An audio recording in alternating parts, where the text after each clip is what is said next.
بسم اللہ الرحمن الرحیم۔ عزیز طلبہ، آیت نمبر 4 کا دوسرا حصہ ہم نے پچھلے لیکچر کے اندر آیت نمبر 4 کی جو ہے سیدنا ابراہیم علیہ نبی علیہ الصلوۃ والسلام کی دعاؤں کے بارے میں پڑھا تھا کہ سیدنا ابراہیم علیہ نبی علیہ الصلوۃ والسلام نے خانہ کعبہ کی تعمیر کے وقت 5 دعائیں مانگی تھیں، جو کہ اللہ رب العزت نے تمام دعائیں قبول کی تھیں۔ اس میں ایک تو یہ دعا تھی کہ اللہ ہم یہ خانہ کعبہ جو تعمیر کر رہے ہیں اس کو اپنی بارگاہ میں قبول فرما۔ دوسری آیت تھی کہ اللہ ہمیں اور میرے بیٹے کو اور میری بیوی کو اپنا فرما بردار بنا۔ اور تیسری دعا یہ تھی کہ اللہ میری جو آنے والی اولاد ہے اس کو بھی اپنا فرما بردار بنا۔ اور چوتھی دعا یہ تھی کہ سیدنا ابراہیم علیہ نبی علیہ الصلوۃ والسلام نے یہ مانگی تھی کہ اللہ ہمیں اس گھر کے آداب سکھا، یہ جو گھر ہم تعمیر کر رہے ہیں اس گھر کے آداب، اس کی تعظیم ہمیں سکھا۔ آگے 5ویں جو دعا تھی وہ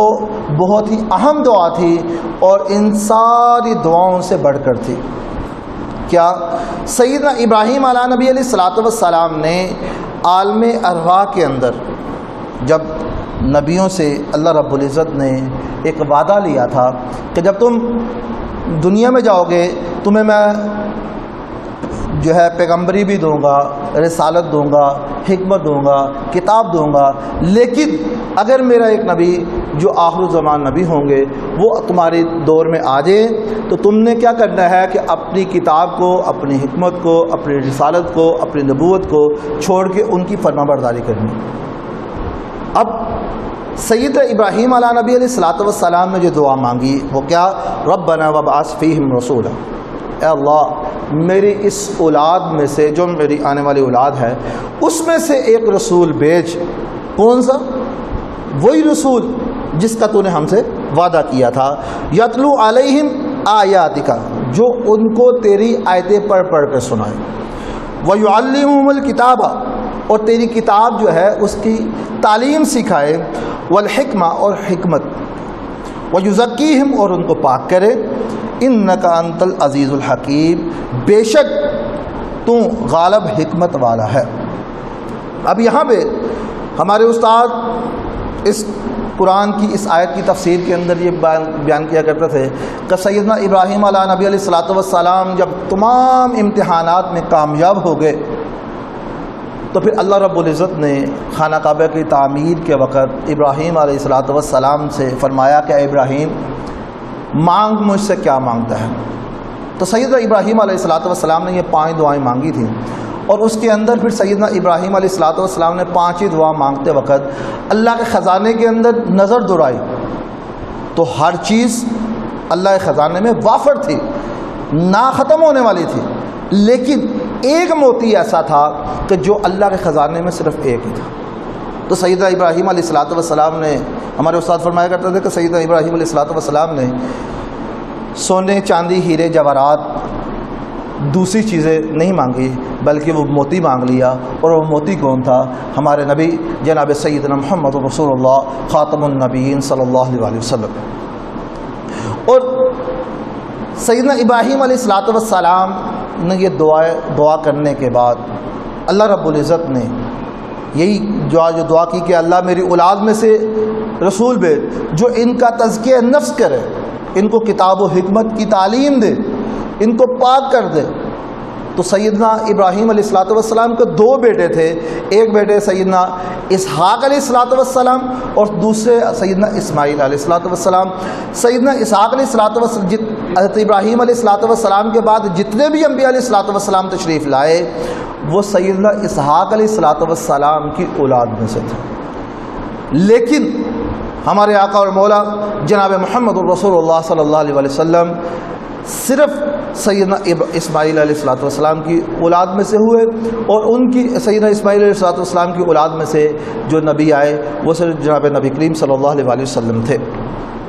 اور دیکھا جائے تو آپ علیہ الصلوۃ والسلام نے سیدنا ابراہیم علیہ الصلوۃ والسلام کی دعا کے زمرے میں